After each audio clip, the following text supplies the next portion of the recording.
Well, howdy folks. Stripping a relay for little silver contacts. You see them? Little tiny contacts. Bit of copper in there. Best way I find. Hit it with a hammer. It's a matter of busting it open, you see. Yeah, look at that.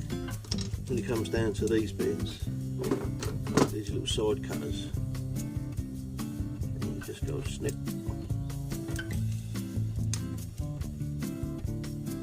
Just like that.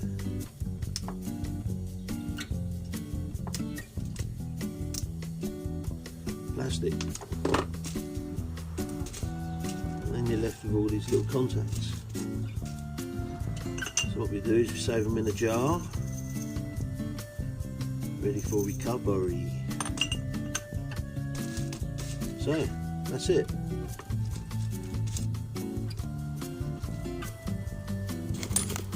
See you later.